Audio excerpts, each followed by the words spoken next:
Hi అండి, అందరికీ నమస్కారం.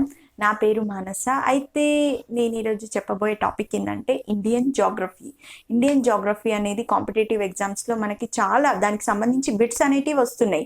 కాబట్టి మనం ఇండియన్ జోగ్రఫీ మీద మనం పట్టు అనేది సాధిస్తే మనం ఈజీగా ఒక 3-4 బిట్స్ అనేటివి చేయగలుగుతాం. కాబట్టి అందులో మనము మరీ లోతు కాకుండా మెయిన్ పాయింట్స్ తెలుసుకుందాం. మెయిన్ పాయింట్స్ తెలుసుకోవడం వల్ల ఏమైపోతుందంటే ఈజీగా మనకు దాని మీద పట్టు అనేది వస్తుంది. కాబట్టి నేను ఇండియన్ జోగ్రఫీకి సంబంధించి కొన్ని ఇంపార్టెంట్ పాయింట్స్ మీకు చెప్తాను. ఇవి మీకు కాంపిటేటివ్ ఎగ్జామ్స్లో కూడా మీకు చాలా యూటిలైజ్ అవుతుంది. సో మనం నెక్స్ట్ టాపిక్లోకి వెళ్ళిపోదాం. ఓకే, ఇండియన్ జోగ్రఫీలో నేను ఈరోజు మీకు చెప్పబోయే టాపిక్ ఏంటిదంటే భారతదేశం ఉనికి విస్తరణ. ఏంటిది? భారతదేశం ఉనికి విస్తరణ. ఇది మనకు ఫస్ట్ టాపిక్. అయితే ఇందులో నేను ఇంపార్టెంట్ పాయింట్స్ అనేటివి నేను చెప్తున్నాను కదా, మీరు దానిని నోట్ చేసుకోండి, లేదంటే గుర్తుపెట్టుకుంటా అంటే గుర్తుపెట్టుకోండి. ఓకే, ఫస్ట్ భారతదేశం ఉనికి విస్తరణ. ఫస్ట్, ప్రపంచ వైశాల్యంలో భారతదేశ వైశాల్యం 2.4. ప్రపంచ దేశ వైశాల్యంలో భారతదేశ వైశాల్యం ఎంత? 2.4. అయితే భారతదేశ వైశాల్యం ఎంత ఉంటుందంటే 3.28 మిలియన్ చదరపు కిలోమీటర్లు. అయితే జనాభా పరంగా ప్రపంచ దేశాలతో పోలిస్తే జనాభా పరంగా మన భారతదేశ శాతం ఎంత అంటే 17.5. ఎంత? 17.5. విస్తీర్ణం పరంగా భారతదేశం అనేది 7వ స్థానంలో ఉంది. ఇది చాలా ఇంపార్టెంట్. విస్తీర్ణం పరంగా భారతదేశ స్థానం ఎంత? 7వ స్థానంలో ఉంది. ఇది ఎంత? విస్తీర్ణ పరంగా. జనాభా పరంగా 2వ స్థానంలో ఉంది. మన భారత్ శాతం ఎంత? 2వ స్థానం. ఇందులో ఫస్ట్ దేశం ఏంటంటే చైనా, సెకండ్ మన భారత్. అయితే విస్తీర్ణ పరంగా ఇది భారతదేశం 7వ స్థానంలో ఉంది ఇతర దేశాలతోటి పోలిస్తే. అయితే ఫస్ట్ విస్తీర్ణ పరంగా అతిపెద్ద దేశం ఏదో తెలుసుకుందాం ఇప్పుడు మనం. మొదటి 6 దేశాలు ఏంటియో తెలుసు. వైశాల్య పరంగా భారతదేశ శాతం ఎంత? విస్తీర్ణ పరంగా 7వ స్థానం. అయితే మొదటి 6 దేశాల గురించి మనం తెలుసుకోవాలి కదా. ఫస్ట్ విస్తీర్ణం పరంగా భారతదేశం అనేది 7వ స్థానంలో ఉంది. అయితే మొదటి 6 దేశాల గురించి మనం తెలుసుకుందాం. ఫస్ట్ దేశం ఏది? విస్తీర్ణ పరంగా మొదటి దేశం ఏదంటే రష్యా. ఫస్ట్ విస్తీర్ణ పరంగా ఫస్ట్ అతిపెద్ద దేశం ఏదంటే రష్యా, తర్వాత కెనడా, తర్వాత America, China, Brazil, Australia, India. 7వది ఇండియా. అయితే దీనికి బాగా కష్టం ఉంటుంది, అంటే ఇన్ని దేశాలు ఏ విధంగా గుర్తుపెట్టుకోవాలని. ఇందులో నుంచి కంపల్సరీ ఒక బిట్ వస్తుంది. కాబట్టి దీని కోడ్ ఏ విధంగా గుర్తుపెట్టుకోవాలంటే RKACBA. ఇది కోడ్ అండి. ఓకే, ఇది కోడ్ RKACBA. ఇది కోడ్. అంటే R అంటే రష్యా, K అంటే కెనడా, A అంటే అమెరికా, C అంటే చైనా, B అంటే బ్రెజిల్, A అంటే ఆస్ట్రేలియా. RKACBA. RKACBA. ఈ కోడ్ గుర్తుపెట్టుకుంటే మనకి ఈజీగా. ఇప్పుడు విస్తీర్ణ పరంగా నాలుగో రాష్ట్రం ఏది అంటే చైనా. ఈ విధంగా మనం ఐడెంటిఫై చేయొచ్చు. ఓకే, అయితే ఇప్పుడు తెలుసుకున్నాం వైశాల్యం పరంగా, విస్తీర్ణ పరంగా అన్ని తెలుసుకున్నాం కదా. ఇప్పుడు భారతదేశానికి ఉన్న పేర్లను గురించి మనం తెలుసుకుందాం. ఫస్ట్ భారతదేశానికి ఉన్న పేర్లు. భారతదేశం యొక్క పేర్లు ఏమేమి ఉన్నాయి? పేర్లు ఫస్ట్ జంబూ ద్వీపం అని పిలిచేవారు. ఇది కాంపిటేటివ్ ఎగ్జామ్స్ లో చాలా ఇంపార్టెంట్. జంబూ ద్వీపం అని పిలిచేవారు భారతదేశం యొక్క పేర్లు. అయితే అతి ప్రాచీన పేరు ఏంటంటే ఇండియాకి జంబూ ద్వీపం. ఇది చాలా ఇంపార్టెంట్. ఇది ప్రాచీనమైన పేరు. అయితే జంబూ అంటే ఏంటిదంటే నేరేడు పండు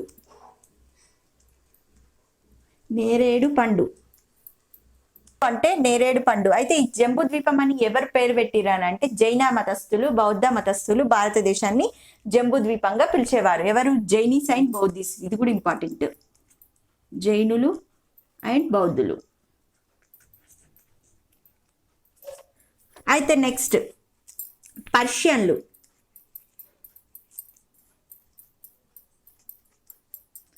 పర్షియన్లు ఏమైతుండే అంటే సింధు నదిని, అంటే మన దేశంలో ఉన్న సింధు నదిని హిందూ అని పిలిచేవారు. ఏమని పిలిచేవారు? హిందూ అని పిలిచేవారు. సింధు నదికి తూర్పున నివసించే ప్రజలను హిందువులుగా పిలిచేవారు. హిందువులుగా పిలవడం వల్ల రాన్ అది ఏమైపోయిందంటే మన భారతదేశం యొక్క పేరు హిందుస్థాన్ అయింది. ఏమైంది? హిందుస్థాన్ అనేది అయింది.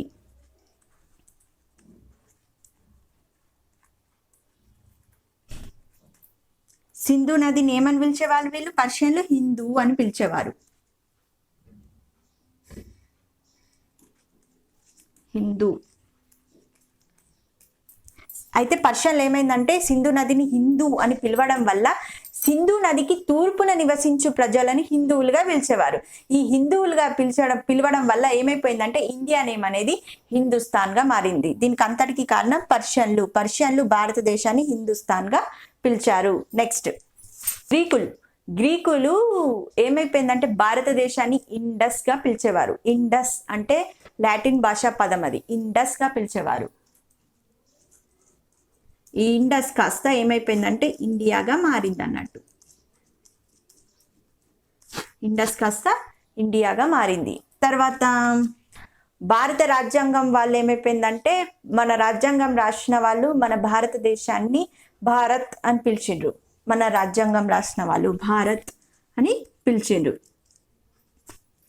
ఈ విధంగా భారత్ అని పిలవడం వల్ల దీనికి భారతదేశం అనేది వచ్చింది. అయితే గ్రీకులు కంపల్సరీ, ఇది ఇంపార్టెంట్, ఇండస్ అని పిలిచేవారు ఇండియాని. ఇండస్ కాస్త ఇండియా మారింది. ఇండస్ అనేది లాటిన్ భాషా పదం అన్నట్టు. ఇది చాలా ఇంపార్టెంట్. ఈ విధంగా భారతదేశానికి ఉన్న పేర్లు ఏంది? ఫస్ట్ ఆఫ్ ఆల్ జంబూ ద్వీపం. జంబూ ద్వీపం ఎవరు పెట్టిండ్రు?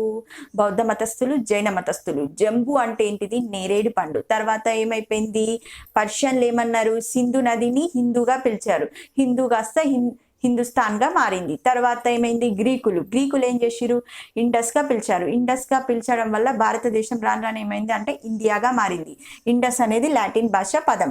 నెక్స్ట్ తర్వాత మన రాజ్యాంగం రాసిన నాయకులు మన భారతదేశాన్ని భారత్ అని పిలవడం వల్ల మన దేశానికి భారతదేశం అనే పేరు అనేది వచ్చింది. ఇది భారతదేశం యొక్క పేర్లు. నెక్స్ట్ అక్షాంశాల పరంగా భారతదేశం ఈ విధంగా మ్యాప్ వేసుకుందాం మనం. ఇది ఈస్ట్, ఇది వెస్ట్, ఇది నార్త్, ఇది సౌత్. అయితే అక్షాంశాల పరంగా భారతదేశం అనేది ఉత్తరార్ధగోళంలో ఉంది. రేఖాంశాల పరంగా భారతదేశం అనేది పూర్వార్ధగోళంలో ఉంది. అక్షాంశాల పరంగా భారతదేశం అనేది ఉత్తరార్ధగోళంలో ఉంది. రేఖాంశాల పరంగా భారతదేశం అనేది పూర్వార్ధగోళంలో ఉంది. అక్షాంశాల పరంగా భారతదేశం అనేది ఉత్తరార్ధగోళంలో 37.6 అంటే 8.5 డిగ్రీల 4 నిమిషాలు, 37 డిగ్రీల 6 నిమిషాల అక్షాంశాల పరంగా ఉంది. అయితే అక్షాంశాల పరంగా ఉంది. అయితే ఉత్తర దక్షిణ ప్రాంతాల మధ్య దూరం ఎంత అంటే 3 to 14 కిలోమీటర్లు. 3 to 14 కిలోమీటర్స్ అన్నట్టు ఉత్తర దక్షిణ మధ్య దూరం. అయితే భారతదేశంలో ఉత్తరాన ఉన్న చిట్ట చివరి ప్రాంతం ఏంటిది అంటే కిలిక్ ధవన్. ఏంటిది? కిలిక్ ధవన్. దక్షిణాన ఉన్న చిట్ట చివరి ప్రాంతం ఏంటంటే కన్యాకుమారి. అయితే ఈ కిలిక్ ధవన్ ఉంది కదా, ఈ కిలిక్ ధవన్ అనేది జమ్మూ కాశ్మీర్ అన్నమాట. తర్వాత ఇది కన్యాకుమారి అనేది లాస్ట్ బార్డర్. అయితే అక్షాంశాల పరంగా చిట్ట చివరి ఉన్న దక్షిణ ప్రాంతం ఏంటంటే Indira Point. Compulsory important, Indira point.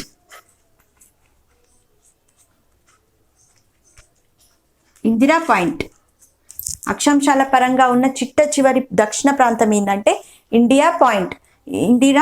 ఇది గ్రేట్ నికోబార్ దీవుల్లో ఉంది. ఇది ఎక్కడుంది? గ్రేట్ నికోబార్ దీవుల్లో ఈ ఇందిరా పాయింట్ అనేది ఉంది. ఇది చాలా ఇంపార్టెంట్. గ్రేట్ నికోబార్.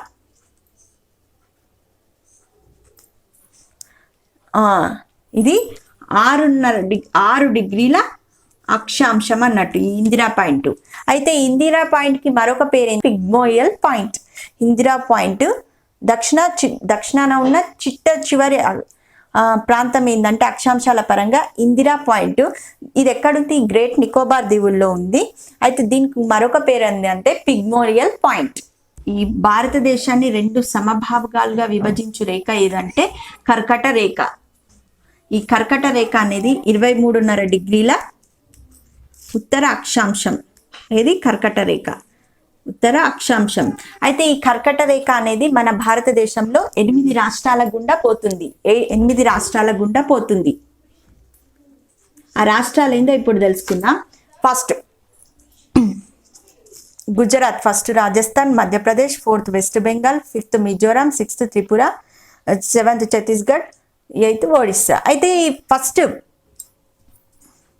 ఇది 8 రాష్ట్రాల గుండా ఈ కర్కట రేఖ అనేది వెళ్తుంది. కర్కట రేఖ అనేది 8 రాష్ట్రాల గుండా పోతుందని చెప్పుకున్నాం కదా. ఫస్ట్ ఎప్పుడు అంటే ఎక్కువగా ఆ రేఖ వెళ్ళే రాష్ట్రం ఏదంటే మధ్యప్రదేశ్, తక్కువగా వెళ్ళే రాష్ట్రం ఏంటంటే రాజస్థాన్. ఓకే, నెక్స్ట్ రేఖాంశాల పరంగా భారతదేశం అనేది తూర్పు గోళంలో ఉంది, అంటే పూర్వార్ధగోళంలో ఉంది అన్నట్టు. అయితే ఈ పూర్వార్ధగోళంలో ఉండడం వల్ల ఇది రేఖాంశం అనేది పూర్వార్ధగోళంలో ఉంది, అక్షాంశాల పరంగా అయితే ఉత్తరార్ధగోళంలో ఉంది. అయితే ఇప్పుడు రేఖాంశాల పరంగా భారత్ కాలమాన రేఖ ఏంటంటే కాల ప్రమాణిక రేఖ ఎంత అంటే 82.5 డిగ్రీల తూర్పు రేఖాంశం. ఇది చాలా ఇంపార్టెంట్.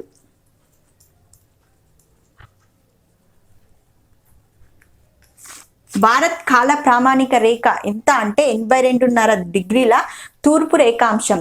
ఇది ఎక్కడికి వెళ్తుంది అని అంటే ఫస్ట్ పుదుచ్చేరి యానం,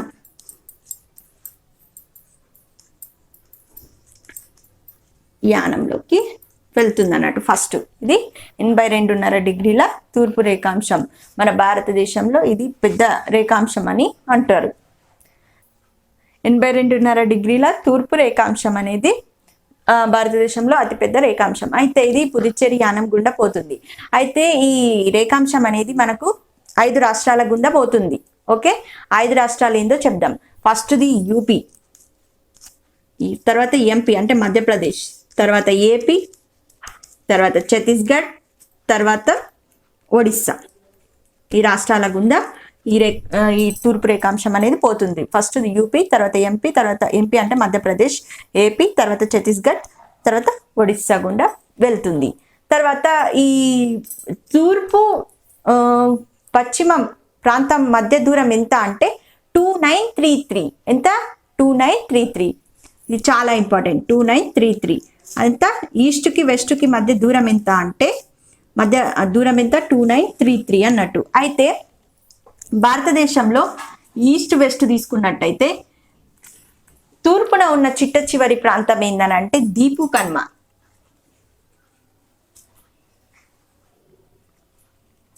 పశ్చిమంగా ఉన్న చిట్ట చివరి ప్రాంతం ఏంటంటే run of Kutch. Run of Kutch. తూర్పున ఉన్న చిట్ట చివరి ప్రాంతం ఏంటంటే దీపు కన్మ. ఈ దీపు కన్మ అనేది అరుణాచల్ ప్రదేశ్లో ఉంది, అరుణాచల్ ప్రదేశ్ రాష్ట్రంలో ఉంది. తర్వాత రన్ ఆఫ్ కచ్ అనేది గుజరాత్. రన్ అంటే ప్రాంతం అని, కచ్ అంటే నేల అని అర్థం అన్నట్టు. అయితే తూర్పు పశ్చిమ ప్రాంతం యొక్క మధ్య దూరం ఎంత అంటే 2933. ఇది చాలా ఇంపార్టెంట్. నెక్స్ట్ టాపిక్ భారతదేశ అంతర్జాతీయ సరిహద్దు. ఇప్పటిదాకా కర్కట రేఖ, మకర రేఖ రేఖాంశాల గురించి తెలుసుకున్నాం కదా. అయితే ఇప్పుడు అంతర్జాతీయ సరిహద్దు గురించి తెలుసుకుందాం. అంతర్జాతీయ సరిహద్దు పొడవు ఎంత అంటే ఉత్తర భాగం ఎంత అంటే 15,200 కిలోమీటర్స్. ఆ 7 దేశాలు ఏందో చెప్దాం. ఫస్ట్ది భారతదేశ అంతర్జాతీయ సరిహద్దు పొడవు ఎంత అంటే ఉత్తర భాగంలో 15,200 కిలోమీటర్స్. ఇది ఎన్ని దేశాల గుండా పోతుంది అంటే 7 దేశాల గుండా పోతుంది. ఫస్ట్ దేశం ఏంటంటే పాకిస్తాన్, ఆఫ్ఘనిస్తాన్, చైనా, నేపాల్, భూటాన్, మయన్మార్,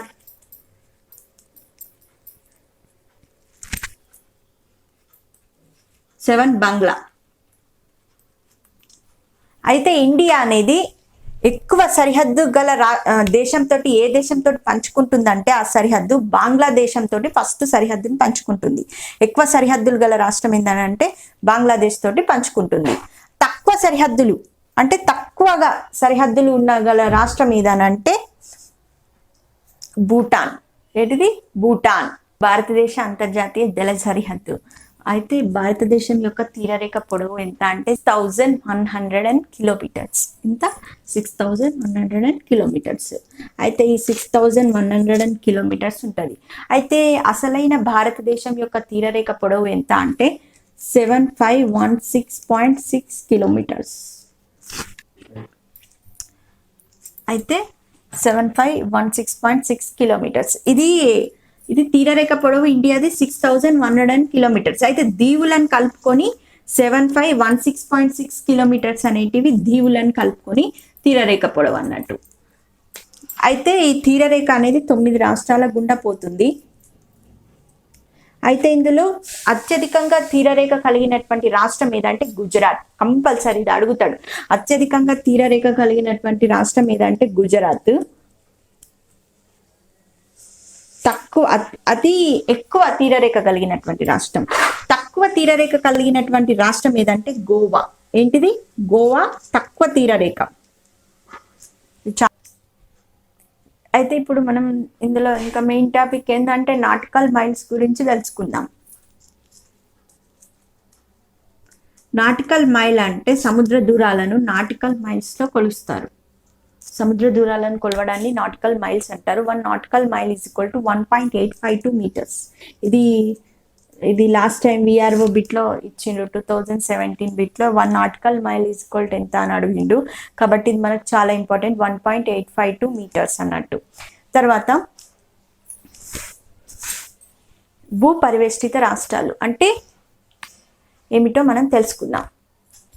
అంటే ఇటు అంతర్జాతీయ సరిహద్దు ఉండదు, వాటికి జల సరిహద్దు అనేది ఉండదు.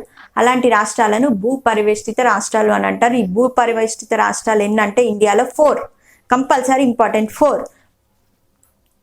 అయితే భూ పరివేష్టిత రాష్ట్రం అంటే ఏంటంటే వీటికి అంతర్జాతీయ సరిహద్దు ఉండదు, జల సరిహద్దు ఉండదు.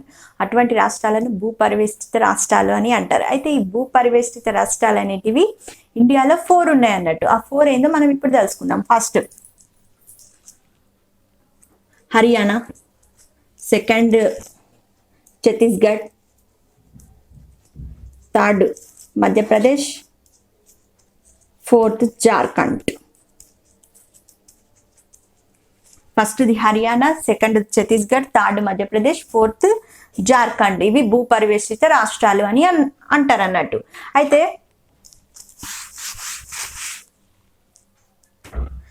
విస్తీర్ణంలో అతిపెద్ద రాష్ట్రం మన ఇండియాలో అతిపెద్ద రాష్ట్రం ఏది అంటే రాజస్థాన్. విస్తీర్ణంలో అతిపెద్ద రాష్ట్రం ఏది అంటే రాజస్థాన్. సెకండ్ గోవా. ఇది విస్తీర్ణం పరంగా పెద్దది, విస్తీర్ణంలో పెద్దది. విస్తీర్ణంలో చిన్నది ఏదంటే గోవా. జనాభా పరంగా ఉత్తరప్రదేశ్ పెద్దది, సిక్కిం అనేది చిన్నది. ఉత్తరప్రదేశ్ అనేది జనాభా పరంగా పెద్దది, పెద్ద రాష్ట్రం జనాభా పరంగా. సిక్కిం అనేది చిన్న రాష్ట్రం జనాభా పరంగా. ఇది జనాభా పరంగా పెద్దది, చిన్నది. దీవుల్లో అతిపెద్ద దీవి గ్రేట్ నికోబార్ దీవి, పెద్దది. నికోబార్ దీవి అనేది పెద్దది. చిన్న దీవి లక్షద్వీప్. లక్షద్వీప్ అనేది చిన్నది. Thank you viewers. నా వీడియో కనుక మీకు నచ్చినట్టయితే లైక్ చేయండి, షేర్ చేయండి. అంతేకాకుండా మీ సలహాలను సూచనలను కామెంట్ రూపంలో తెలియజేయండి. Thank you. అంతేకాకుండా మా ఛానల్ని సబ్స్క్రైబ్ చేయడం